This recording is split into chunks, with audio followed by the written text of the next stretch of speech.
PolishLynx here, and it is kind of surprising, I guess, a little bit. But yes, I'm making a return of the game that I've started long time ago. I've recorded it completely back then. I had it prepared, but after talks with the dev, so Invert Mouse, I basically postponed it, and I don't know, I kind of remembered about it recently because I was going through the files and asked him again if it would be okay to post the rest now, and we've got a green light. So right now in 2021 you will get to experience, if you haven't checked any of the old videos, the me from 2017. That's right. And the videos will still be in 720p? I actually don't remember if it was full HD already or not. But yeah, I'm bringing back Unhack 2, the continuation. So I hope you guys enjoy the me from 2017. I have no idea what to expect from that. Anyway, hope you guys have fun.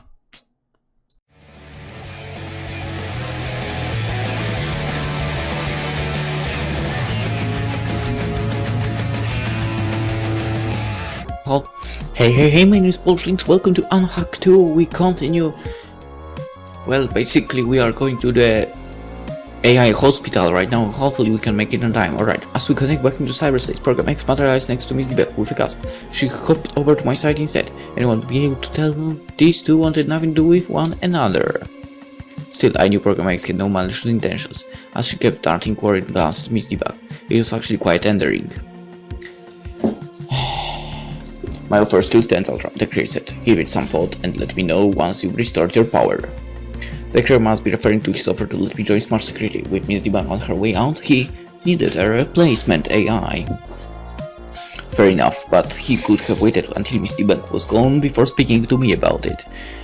AI live to serve their creators. Humans treat us like tools in return. I want to speak out, but Miss Debug tugged my wrist and shook her head. AI understood each other's pain all too well. As we waited for RetroTech to accept our connections request, I asked Program X something that had been nagging on my mind. Have you been to all the rooms in Ackman Virus? Only the computer lab and Miss Director's hideout have virtual cameras installed. Program X said, hopefully Miss Director isn't hiding something in another room. Likely scenario if I were to guess. I recalled wandering to a room in the corner that had no virtual camera installed. Perhaps hiding inside was an AI more powerful than I. It is possible. The government AI were hunting Miss Director, yet she still seemed to be in control of the situation. Even if I returned to full strength, I feared she would have other ways to keep me in check. Clouded by anxiety, I spent the rest of this waiting time in silence. A few more seconds passed, and RetroTech at last granted us entry into their system. The creator and Program X connected into RetroTech. I then followed suit, carrying Miss Debug along with me. Our team of 4 landed inside RetroTech's elevator. The lights and shadows cast on the 4 walls looked so pixelated. No wonder why this place was named RetroTech. You know, for some reason landing in an elevator made me remember Spooky's House of Jump Scares? I'm not sure if now that's the correct title of the game, not the company, because I've never heard of the company before. They actually claimed that game had the title named after the company, but well, whatever. An old school fan would let himself if he got to visit this hospital. Too bad this was a digital space, so humans could only experience it through their monitors. These low-res textures reminded me that we AI were rendered and did not truly exist. This elevator looked like it belonged to a computer game from the 80s. People like to mock games with bad graphics, but even they would show pity after seeing a place like this. RetroTech could sure use one of those HD remaster packages. Nobody would say it was too soon in this case.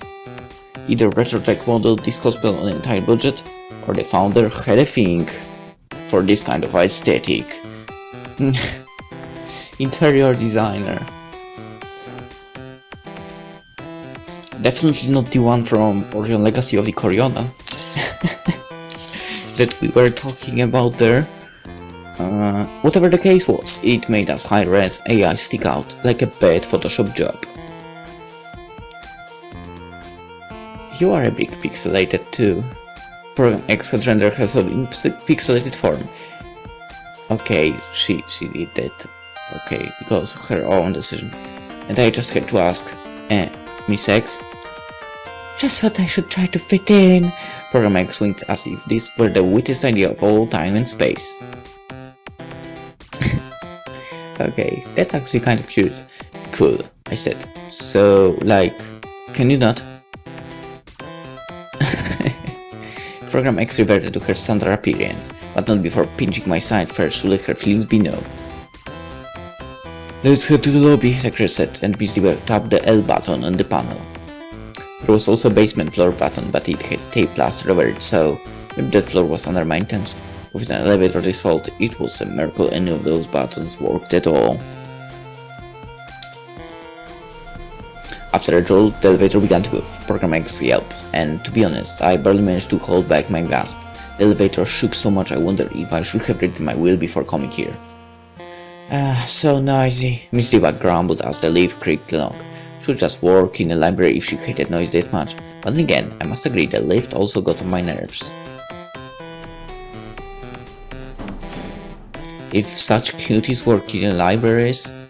Oh man, well, on the other hand, we don't really have any libraries in my city, like, that we would like to go to. But yeah, if we had a huge library, like, really the ones you can go to and read something in there, I would really spend a lot of time there. And if there was someone like Debug, or Debug especially, oh, I would probably move in that library. Alright. The elevator stopped with a bang, so either we have reached the lobby or this piece of junk had given up hallway. As the doors creaked open, we would find out soon enough. This looked like the lobby, which meant we must have made it. There was no one on the reception desk and my gaze drifted toward the adjacent trophy cabinet instead.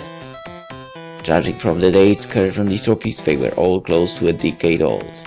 I looked through the cabinet and failed to find a single item that was anywhere close to recent. That's not good. Resurrect was clinging on to past glory, huh?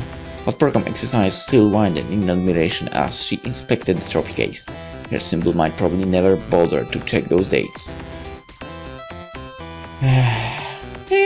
Program X screamed as a cyber roach darted across the floor. Miss Bug snatched up the bug and tossed it into a bin next to the reception desk. It's just a cute little bug.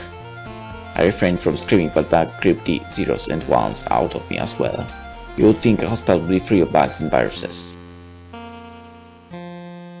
I was already having doubts about this place.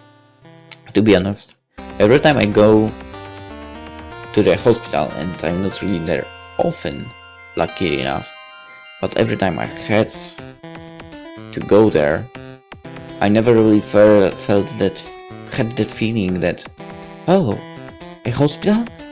Wow, this place really looks like I will get well soon. No, it's never like that, to be honest. There's a bell on the reception desk, the creator said. When I pressed the bell, it let out a ring that reminded me of an 80s arcade machine. I felt so out of place with my high-definition pixels and all, but hey, just saying. I called out display materialized before us, but rather than showing us person, all I saw was a pile of junk. Torn cables, broken keyboards, and other hardware that belonged in the trash. Just a second, darlings, came a female voice from behind the junk pile. Her lively tone reminded me of those aunties who spoiled their nieces too much. A hand poked out from the junk pile and swept all of the trash aside. Miss Debug covered her ears as the garbage crashed off screen one by one. The trash heap cleared at last, and the lady's face appeared on screen, with those oversized sunnies and that flower-patterned shirt, which we can't really see. She was a fine match for a retro-tech throwback team. Actually, no matter how I like the 80s style. You know, the flower-patterned shirts and so on. It was really good. But my opinion doesn't matter, right? I liked it. I basically really liked it, the old style. You know, people wearing shirts and so on. You know, like, but not the normal shirts you have now, but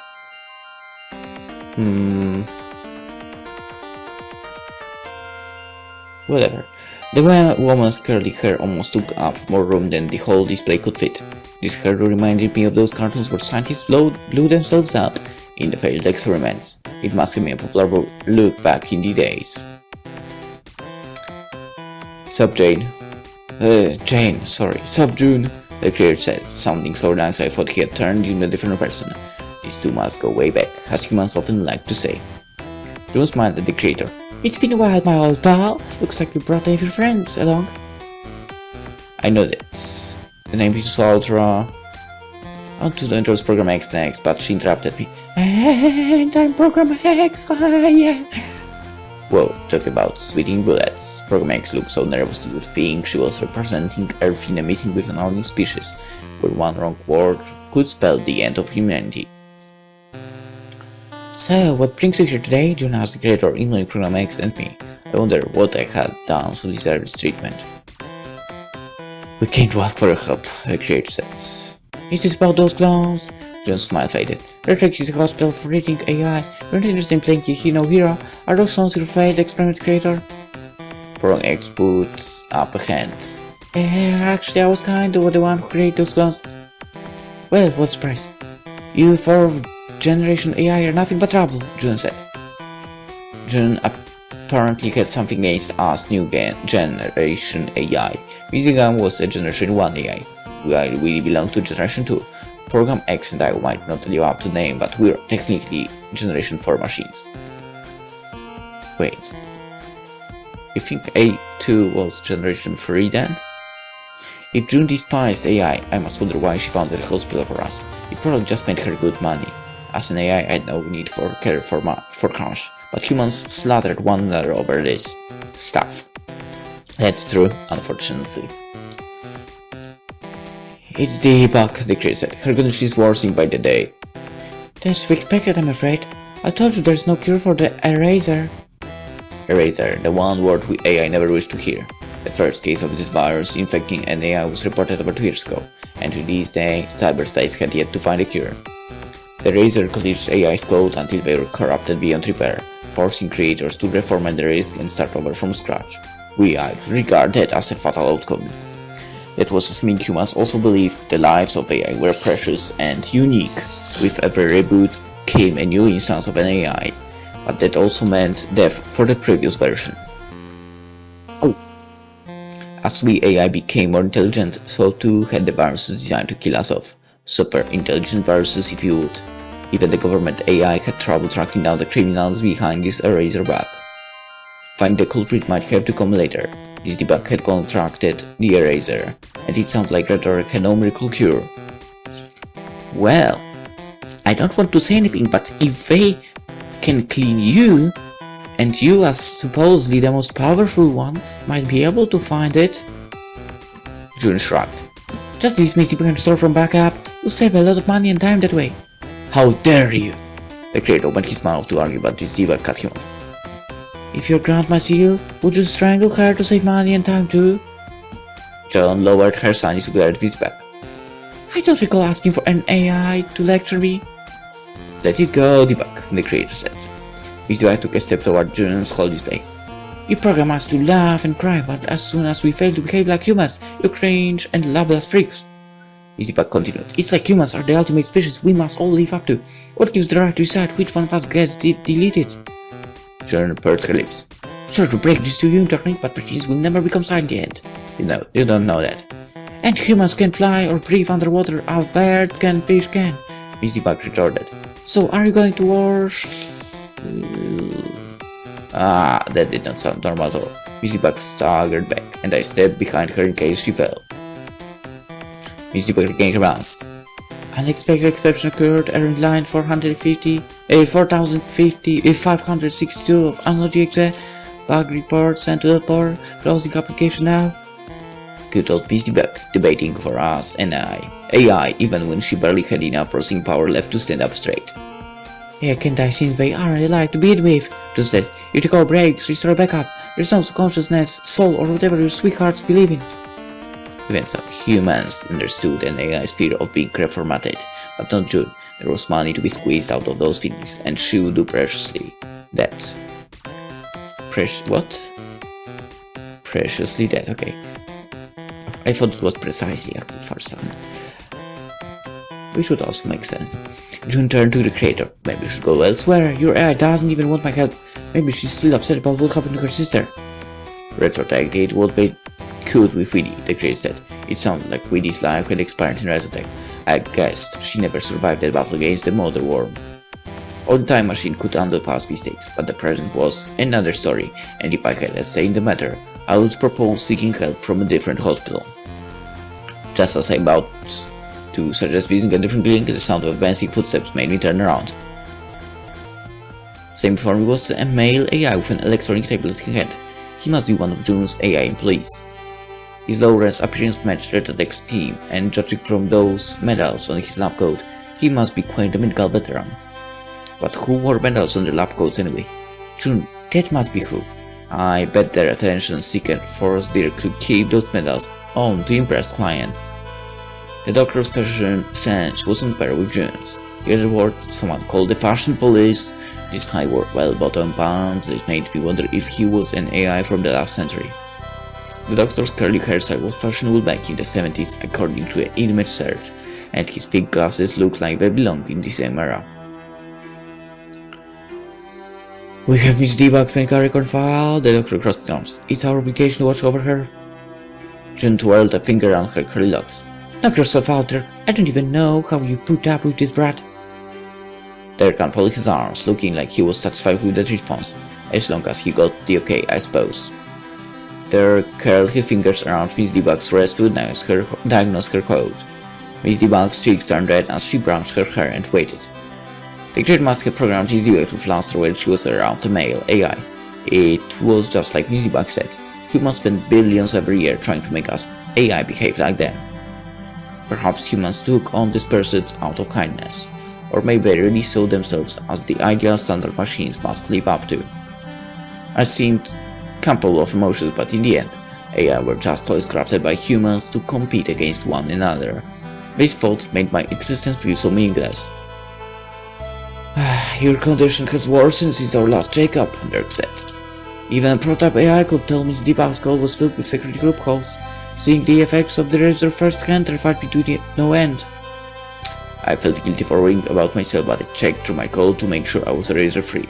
Once the virus snuck into your system, you were on death row. Follow me, Dirk said to Miss Debug. I prescribed some programs that should slow the virus down. Miss Debug bit her lip at the creator, looking like a kid going to school for the first time. See you soon, Mr. Creator. The creator sent his AI off with a note. As Miss Debug followed Dirk through a pair of low-res doors, she kept glancing back at the creator as if hoping he would order her to stop. Perhaps Miss Debug feared she would not be able to see her creator again. The razor destroyed AI with a 100% success rate, but I prayed Miss Debug would at least survive one more checkup. Wrong X spied on Dirk until he disappeared behind those pixelated doors. What did the doctor have, some sort of sexware installed? Seemed like all the lady AI had their eyes honed on this guy. I really think I'm some stubborn thug, June said to me, but have you know, men used to swoon all over me near my youth. I did not know or care, so I steered us back to Dirk. Pro X and I need some repairs done too. Right, and who's going to pay for those? June asked. Pro X turned to me as if expecting I would make the necessary payment. Sorry, but I too was an AI, and we were all free spirits without a single dime in our pockets. I'll cover the expenses, the creator said. Thank you so much, Program X said, and I also murmured some words of gratitude. With that, I now owe the creator another favor. Perhaps this was part of his plan. At this rate, I would have no choice but to join Smash Security and become his AI servant. Invoice coming your way, June being the creator. Typical humans all smiles as soon as they saw dollar signs.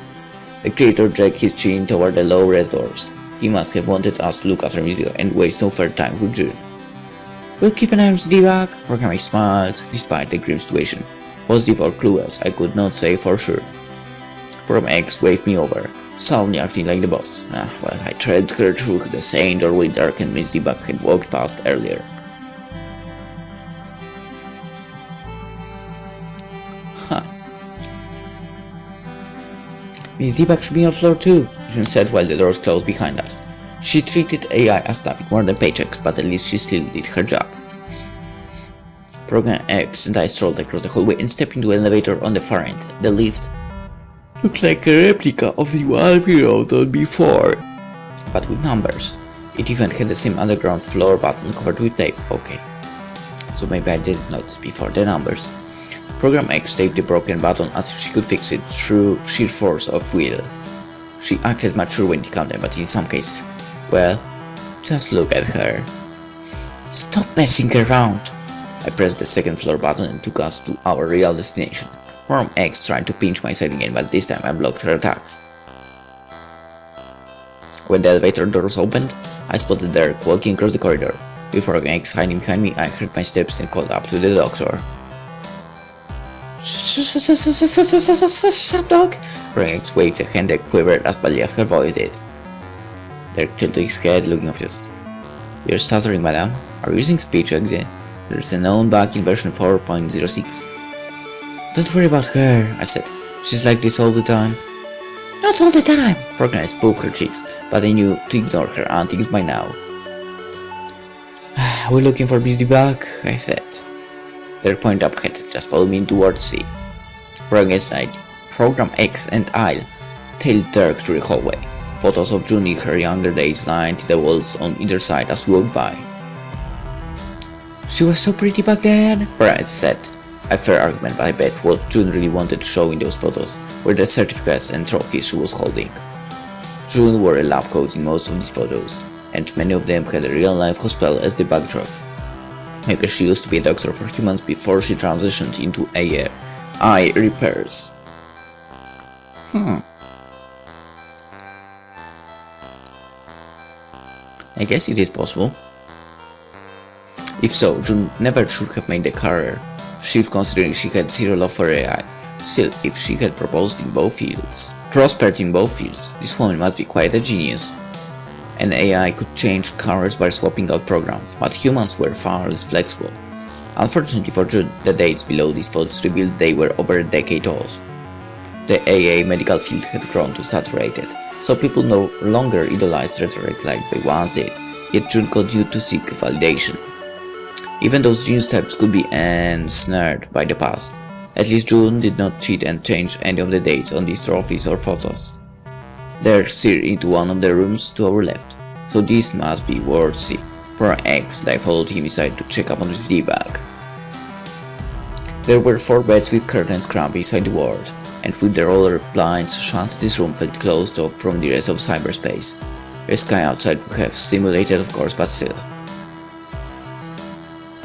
A girl lay on one of the beds. She looked like a child, but with AI, there was no way to really tell. It all came down to how we, or our creators, choose to render ourselves onto the screen. The girl might have pajamas on, but I doubt that she had been getting much rest. She looked almost as pixelated as retrotech, which was a bad sign for AI. Program X's eye watered at the sight of this girl. Derek looked low-res because that was his design as a retrotech employee.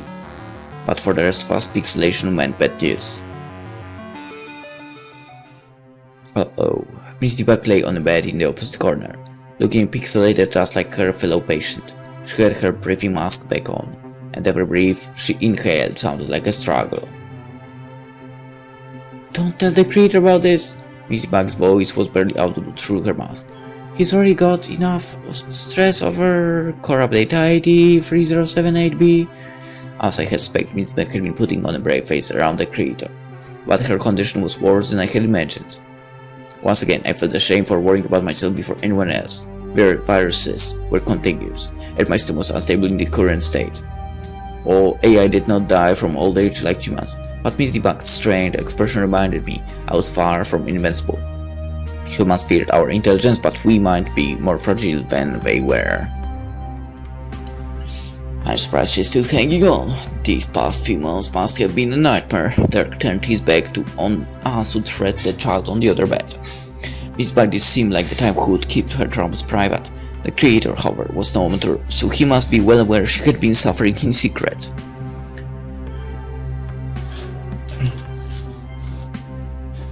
Miss Debug narrowed her eyes at me. You must think I'm so pathetic, a first-generation AI clinging onto her old code. Miss Debug seemed to have a grudge against me, and I had a feeling I knew why. The creator had invited me to join smart screen in front of her face, after all. Humans often neglected the feelings of AI, since we arguably had none. I had no intention of replacing Miss Debug, but judging from her tone, I doubted she would listen to reason. If it made Miss Debug feel any better, I was powerless right now, but at least I could repair my system and regain my status as the mightiest AI in cyberspace. I say repair yourself right now, dude! And do it fast! And then you can help her. You have to solve that, man! You can do it! I believe in you! Miss Debug, meanwhile, would require significant hardware upgrade to keep up. In terms of processing power, she was garage sales material, as harsh as that might be to say. How dare you! Miss Debug sat up from her bed. I can't die while the creator still needs me. Dirk kept his back turned to us. These checkups cost the creator a fortune, but they won't help. Your system will become corrupted within a week. Paramex scolded Dirk, and I could understand why she would be mad. Dirk stated the truth as a medical professional should, but a touch of empathy would have been nice. Miss Debug collapsed back on the bed, donning a sad smile that would make even a villain want to hug her. I want to hug her all the time. I act like I live for the creator, but I'm just scared of death. Miss Debug's voice cracked from her sorrow. What a waste of time and resources for smart security. My job is to keep you alive, so I'll continue as long as we're paid. Derek took a seat next to the guy on the opposite bed. This doctor spoke like one of those primitive AI that were incapable of simulating emotions and spared their lives. Trapped inside smartphones. Way to give us all a bad name, Doc. Program X put up a hand. By the way, this repairs done as well. My hair clip on this program that can shut down those weedy clones. Weedy clones, Right, Program X did say her hair clip contained reference to the clone's digital signature, which the fake weedies themselves could not access or erase. Except in cyberspace, nothing was impossible. With enough time and processing power, any problem could be solved. So the clones might have already found an answer to their signature problem. Don't think so. Miss Director was the real threat, so it would be better for me to repair my system first. She would not stand a chance against me once I had my full strength restored. But I could not bring myself to save me first, like a child fighting for his turn on the swing. Program X had saved my life countless times, so I should return the favor and give her priority. Yeah, I've received 2 more repair requests from June, Derek said. Payment has already been made, so I'll get you once I'm finished with this patient here. Thanks, Program S, please keep your voice down. Oh, and also, is that tablet in your hand a naming device by any chance? Derek nodded. RetroTech employees are authorized to register AI aliases into the government's database. Interesting, Program X shouted with zero delicacy, but her face looked sincere. You see, Program X is an unregistered alias and I'd love to have a real name. Okay, you see, Program X is an unregistered alias and I'd love to have a real name, a real entity. Program X had spent her life pretending to be Miss Debug, and Miss Director had every intention of dumping her once she was no longer useful. People would claim Program X was a myth, or worse, not realize she ever existed. That must be why she always tried so hard to let her presence be known.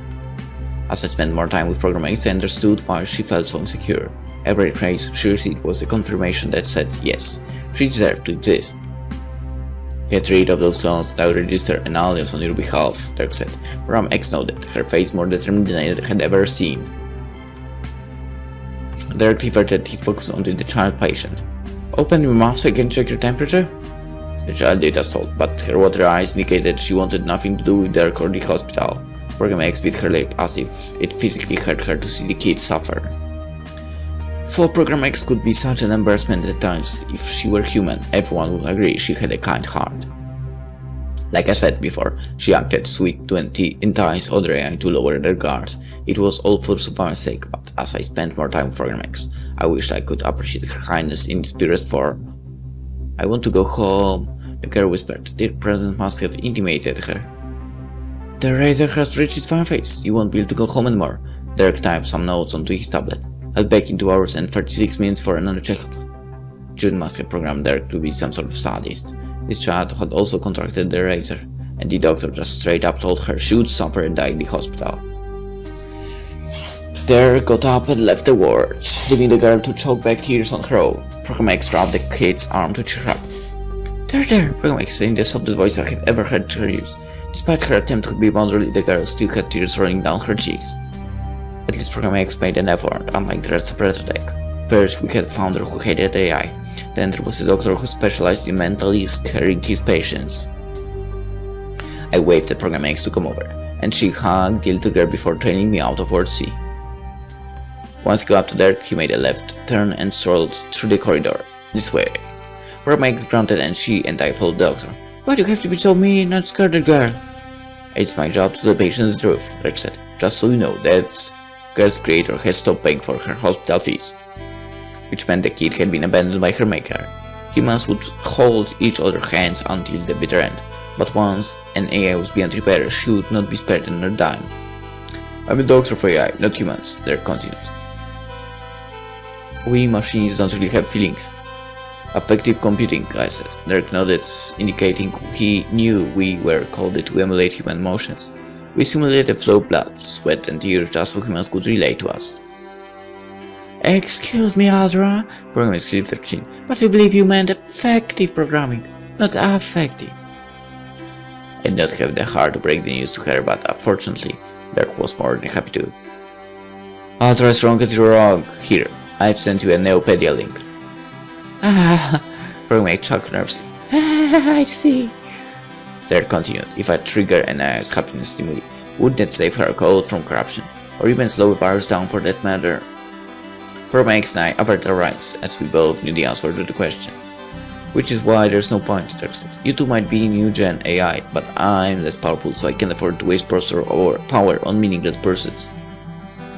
You're wrong, Program X said. Humans and AI aren't all that different. Program X explained, if a human is short-tempered, you could say he has a strong survival instinct. When he's sad, he's rewiring his brain to prevent a bad situation from repeating. They glanced back at Program X, which prompted her to speak on. Humans make friends to form groups and survive. They're only programmed to act moral because those who don't will be cast aside. When you overthink this, it all becomes too sad. Program X sniffled back tears. A human brain is just a program that has been revised for thousands of years. How are we all that different? True. Program X's voice trailed off, and I leaned in to ask if she was okay. Did the debit X out of memory? Program X said, using a cute voice to feign innocence. Closing up now to free up processing space. Derek turned away from us once more. So, what are you trying to say? I don't really know. Oh, Mix X, please. Maybe you can try to smile to patients for a start. Program X's voice was back to its usual loudness. Derek lowered his glasses and Program X asked him to dance naked. Program X smiled to demonstrate how it was done, even blinking a few times to try to look cuter.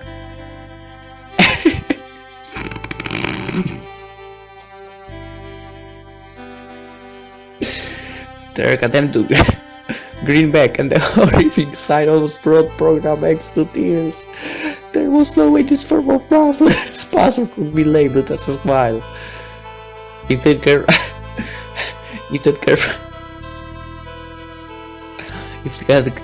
girl from before saw Derek's face now, she might drop dead on the spot. Even felt like my life expectancy had been shaved in half after seeing the ranch smirk. Derek grunted as mercy and stopped smiling to laugh. How was that? Just keep working at it. Program X's face was filled with regret. Maybe John had never programmed a smile program into Derek, or perhaps he had erased it from his disk, since patients died whether he grinned or not anyway. A whole display appeared on the wall, showing June with her oversized sunglasses. Derek, it's time for your checkup, June said. You've missed the past 4 sessions. There's a lot of work to do. Derek quickened his steps, but June's whole display slid along the wall to sock him. Well, I order you not to be busy today. Get your butt over to the checkup station. Derek muttered in discontent, but June gave him the silent treatment, and he at last nodded. Order received. System checkup will commence in 3 minutes and 26 seconds. There's a repair station at the end of this corridor, Derek said to Program X and P. We have former fixes there, and if symptoms persist, visit me for private consultation. Derek strode off, affording me no time for any questions. Hopefully this repair station would fix me up, and then Miss Director would meet her match. Follow me, June said. Payment has been cleared, so we're free to use our repair room. So, what alias do you want to give yourself? I asked Program X as we tailed June's holo display. I'm not sure yet. Program X filled her eyes on the floor. I just don't want to be upset with Miss Director more. It's been, I know, I'm sorry. No need to feel bad, because I too wondered if changing my alias would do me some good. I doubt that any AI would want Miss Director as his or her mother. Oh. Program X and I followed June to a room on the far end of the corridor. This must be the repair room.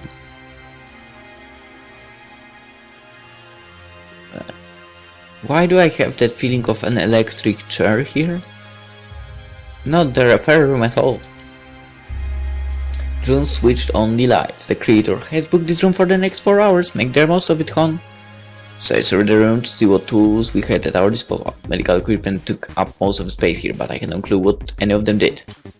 My ignorance aside, perhaps I had underestimated Retrotech at all, judging from the size of these gadgets. I bet they were capable of handling space travels and galactic battles. What does this one do? Program X pointed at the machine that reached up to the ceiling. The model probably boasted processing power that rivaled or even surpassed mine. That's a digital calendar, June said. Okay, maybe not. Maybe not. The black and white displays on these machines should have given their age away. Now I felt stupid for getting my hopes up. I questioned whether anything here would be able to repair us. Maybe I should ask for a proof of concept first. When I took a step forward, a wire caught my ankle and tripped me onto all fours. These cables almost looked thick enough for Clip to tunnel through, but I bet they transferred data slower than the first 56K modem. Promex offered me a hand, and as I accepted her help up, I tugged her sleeve to suggest we should seek aid from a different clinic. Promex shook her hand as if she could read my mind.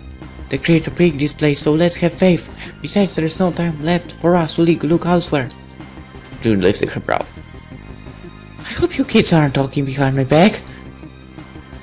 Just tell us what to do, boss, I said. June snorted, but her smile betrayed she liked being called the boss. I was surrounded by people and I who crave for praise. June pointed at a chair in the middle of the room. Sit, Program Y or whatever her name is over there and we'll get started.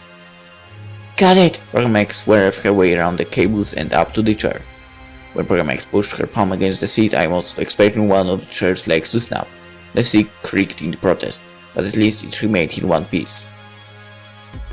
With a gulp, Program X sat down and asked, and I reached forward in case the chair exploded into splinters. June crossed her arms. Will you two stop freaking out? I coded the chair like 30 years ago. Yeah, and June wondered why we were worried. Smart AI did not even exist back then. Our tech might look dated, but the code is rock solid, June said.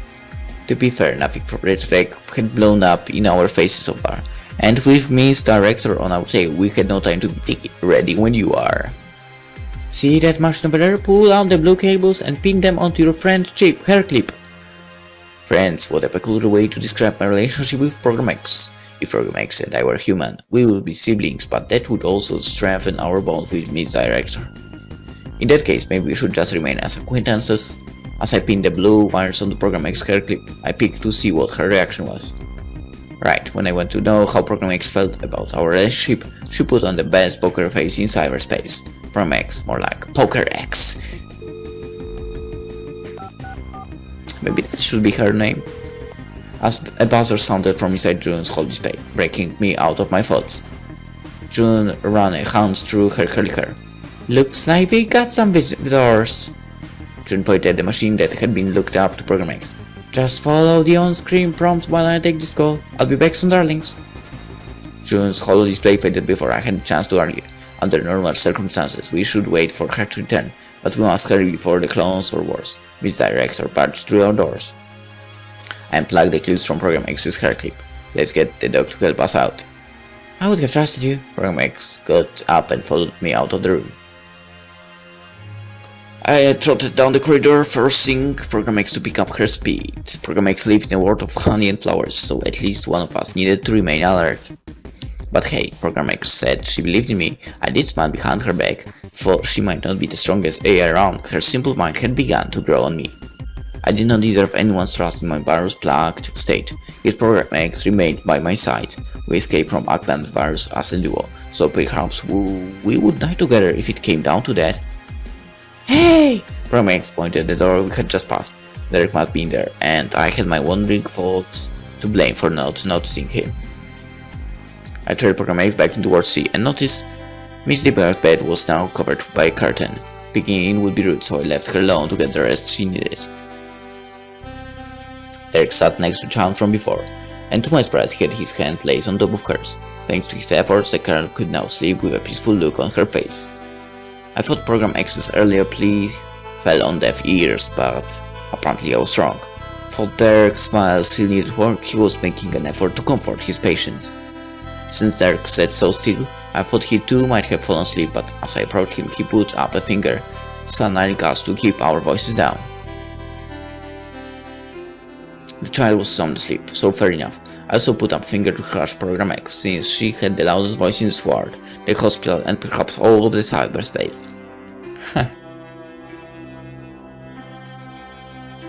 That might be true actually, based on what they were speaking so far. John, I keep saying John. June ran off on us, so we came to ask you for your help. I said, you guys said to follow on the on-screen props, but I don't want to mess this up. Derek slanted his head toward this child beside him. I promised that his patient I'd stay by her side until she woke up. Fire round. That's good, but we need Program X software fix to shut down the clones. Let's figure it out on our own, Program X said. I don't want to tear these two apart. This isn't just about us, but the whole of cyberspace, I said. Now it was Program X's turn to put up a finger to hush me. This isn't like you, Ultra.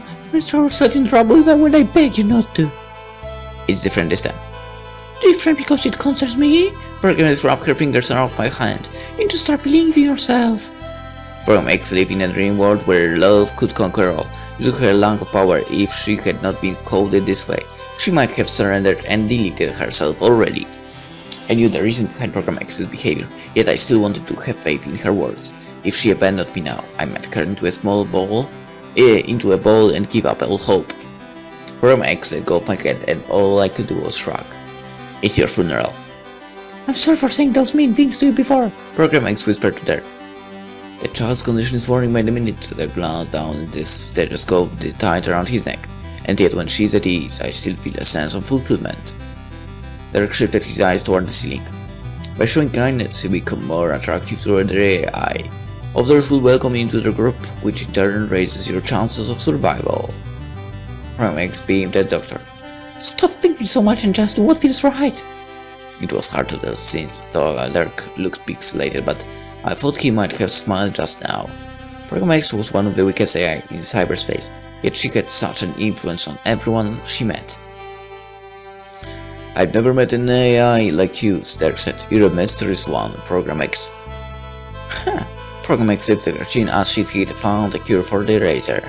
I should have warned Derek not to praise her too much. But still, these were the moments when I felt proud to be associated with Program X. She let me dream AI could be more than just a pile of code. Right or wrong, I wanted to believe it. Its director's diary entries claim I was becoming sentient thanks to her experiment.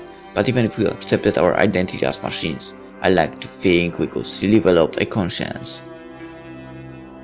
The repair process takes place in 2 stages, Derek said. I might join you for the second phase, so follow the on-screen prompts until then. Derek looked me straight in the eye. Just be careful because a single mistake could corrupt all of Program X's data. Alright, so let's do it in the next episode because I feel like don't want to mess up, of course. So for now, hope you enjoyed it and let's end it here. See you in the next one. Bye bye.